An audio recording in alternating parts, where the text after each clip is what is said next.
Krásné ráno vám všem. Právě míříme na Chodov do Lego Store na sraz. Těší se?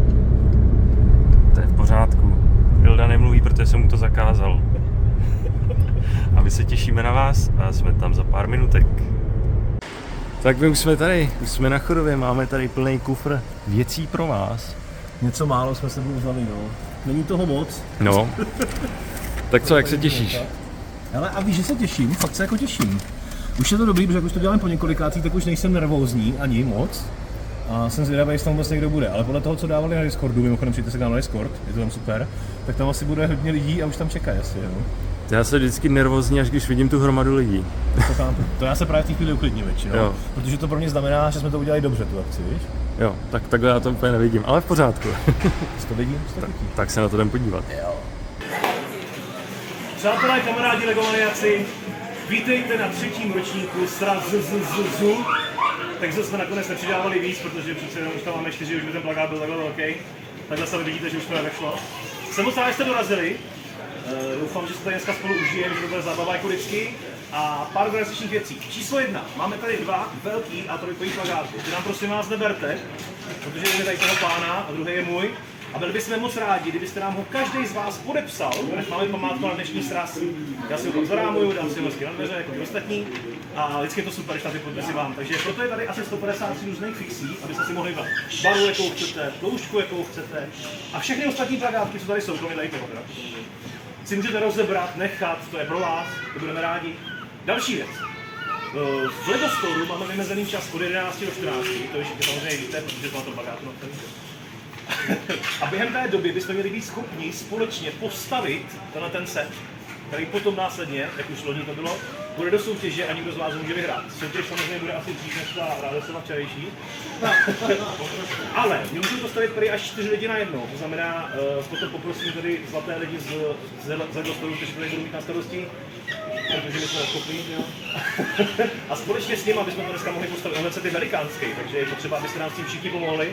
Bude to náročný, ale věřím, že to zvládneme. No a jinak klasika, no, pokecáme, nakoupíme, vyfotíme se a pak vyměníme nějaký figurky. Časový plán je jasný. Fotka společná bude ve 14 hodin 00. Kde bude, to nechám to je asi tady úplně, ne? A potom se přesouváme ven na tu výměnu figurek, přesně jak jsem to říkal v tom shortu, který jste samozřejmě všichni viděli. Kdyby byly jakékoliv dotazy na mě nebo na kolegu, můžete kdykoliv obrátit. A jdeme to! Děkuji vám všem, že jste přijeli, jste božíčí, moc se spátno.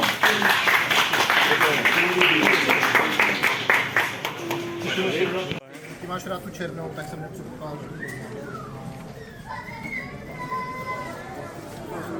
Já totiž, když ty plakáty dělám, tak si najdu ideální místo, kam se podpisovat, když ho vyrábím. A schválně ho nikomu neříkám, a čekám, jestli to neprázdný. A hlavně už ho nemáš tak tmavý, aby to tam nebylo vidět. Přesně, to jsem se právě poučil pod tím dvoučním. Hezky. Nejlepší krabička, co kdy vyšla v CMFkách a co kdy vyjde v CMFkách. Tak To si super. pamatujte. Lepší už neuvidíte. Je to zajímavé, jak to prostě děláš na části jenom. Ale to asi je pryč. Já počkám, až holky dodělají zbytek. Kdo k nám dorazil? Je tady sám Mr. Shark. Jsem to já, čau. Jak se ti tady líbí? Ale je to super, já jsem vůbec nečekal takový nával lidí teda, já jsem sem přišel, ani jsem neměl šanci vůbec za váma si pokecat, teď jsem ti to i říkal před chvílí. Úplně neuvěřitelný, fakt jako moc mě to baví, všichni jsou skvělí a fakt si vážím, tady spoustu dárků jsem dostal a prostě pokecal jsem se spoustou lidma, fakt si to moc užívám, má jako super sraz. Děkujem. Tak si to užij. Díky, taky. Tak, mají tady Arkham Asylum. Obrovský set. Tak co? Jak to zatím vidíš?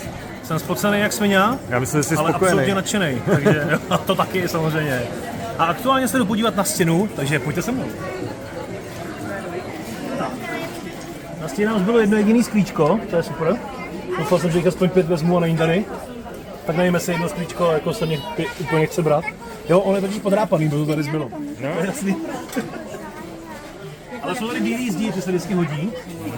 Já myslím, že je to hodně vybraný. Je to hodně vybraný. Možná bys měl počkat, než naskladní. Včera se nás někdo ptal, jak udělat střechy. Tak ideální střecha je takhle. Jo.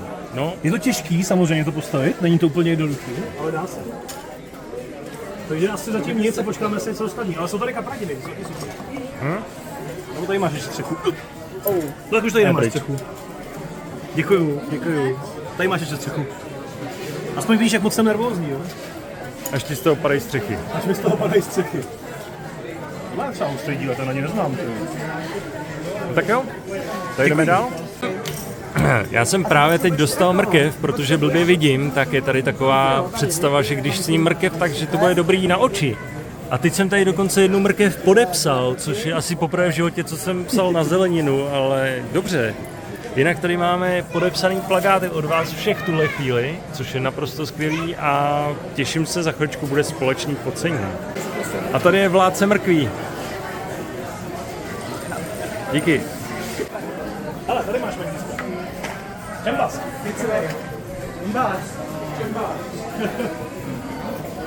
Nazdar. Počkej, můžu si vás naučit, jak se zdravíte? Jak se zdraví Čembasa? Jak se zdraví Čembasák s Čembasa? V našem srazu došlo k perfektnímu setkání Čembasáka a Čembasa.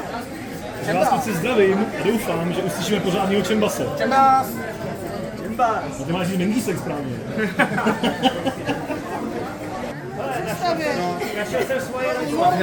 Na začátku někdo udělal chybu a my jsme teďka asi 10 minut řešili, kde byla chyba. A našli jste chybu? Našli jsme chybu. A kde byla?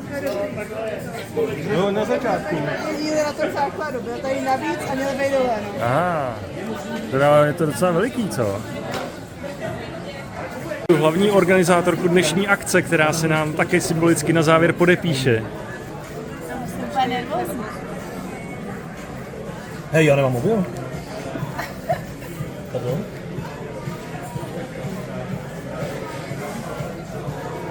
Takže děkujeme moc.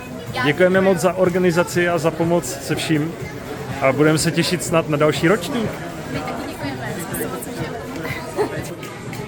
A takhle vypadá už postavený kompletní mech z Fortniteu. Dokonce tady zbyly náhradní dílky separátor. Pánové, dobrá práce. Dobrá práce. Taky dobrá práce.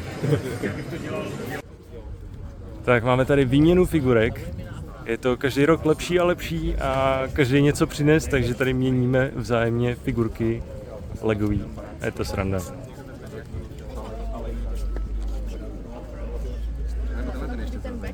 Tady mistr Legáček. Jo, Agnou. Zdar mistře. Ahoj. Jak se daří? Jak se líbil sraz, pánové? Bylo to super. A je to super, a ještě to bude super. No tak jo, Takže ještě nekončí. budeme pokračovat. Budeme pokračovat. 20. září, 28 stupňů. Líp to dopadnout nemohlo. Knodem. Ildo, máš mě rád jak svíčkovou? Mám tě rád tak vepřový. A co tady? Nedáš si radši kvalitní burger z Krusty Burgeru? To je těžký. Asi jo.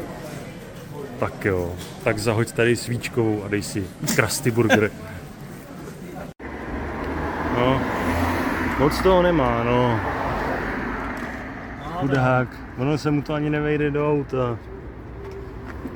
Jak hodnotím letošní sraz? Za mě to byl nejlepší ročník a musím říct, že jsem z toho opravdu hrozně moc užil. Díky moc ještě jednou Legu a paní manažerce Monice za organizaci téhleté akce v Lego Storeu. Já doufám, že se to podaří udělat i příští rok. Za mě to bylo skvělý, byl to obrovský úspěch už jenom v tom, kolik z vás přišlo. I když víme, že spousta z vás nemohla, protože jste nemocní nebo jste třeba neměli hlídání pro děti. Tak jako tak děkujeme, že jste dorazili, budeme se těšit na příště.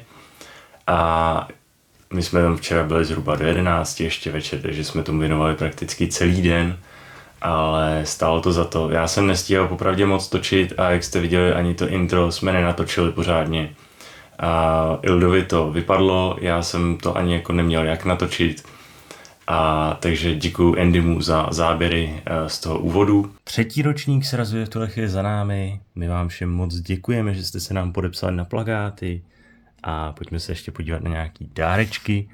Já jsem od Legáčka, respektive od Fandy do Lega Tomáše dostal tenhle ten potištěný tile. respektive polepený se Starou republikou.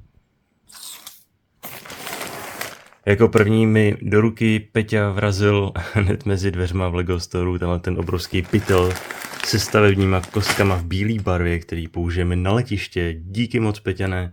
Tohle je perfektní, protože hned použijeme. O Peťanovi už jste slyšeli, ten má svůj malý bricklink shop Flamingo Bricks. Pak jsem dostal od Bubiše, který má zase svůj bricklink shop, tak jsem dostal tyhle sáčky, které se budou hodit právě na Lego. Nejenom teda na naše objednávky, ale i na moje, když se mi podaří sehnat zase nějaký kostky, tak to budu mít do čeho dávat. Díky moc. Pak jsem dostal od Pepy tady tuhletu moji podobiznu, která je teda, řekl bych, naprosto přesná. A k tomu jsem dostal takhle symbolicky 3 kostičky na stavbu letiště, takže děkuju, určitě použiju na letiště. Od kostičkáře jsem dostal tuhletu figurku rytíře, kterou určitě použiju do hradu, díky moc. A pak ještě od jeho kamaráda tuhletu figurku z Builte minifigure, která je parádní a ta zase půjde na letiště, díky. Po skončení akce přímo ve storu jsme šli měnit figurky, takže jsem tam vyměnil nějaký figurky, tohle je údajně ze Star Wars. Ale vůbec nevím, co to je za figurku, tak mi když tak dolů do komentářů napište, o co se jedná. A vyměnil jsem pár figurek za tyhle ty Nexonites rytíře. To jsou moji první rytíři, já zase vůbec o tom nic nevím, ale hrozně se mi líbily. Takže mám konečně první 2 Nexonites rytíře. A na závěr jsem od Sharky dostal tu Coca-Colu Zero Sugar se C3PO. A ještě jeden speciální dáreček, ale to vám ukážu asi někdy příště. Každopádně, Šárko, moc děkuju. A pak je tu tahle ta mrkev. Na závěr ještě musím poděkovat jedné osobě a to je můj kamarád Ilidaník, se kterým jsme tuhle akci spolupořádali. Díky moc, Honzo, protože ty ses udělal zase opět plagátu, když ten můj nevyšel a v podstatě si nás tím zachránil, takže díky ti za to. A já se s váma tím loučím. Budu se těšit na příště a vidíme se buď na další akci, nebo u dalšího videa. Mějte se krásně, ahoj.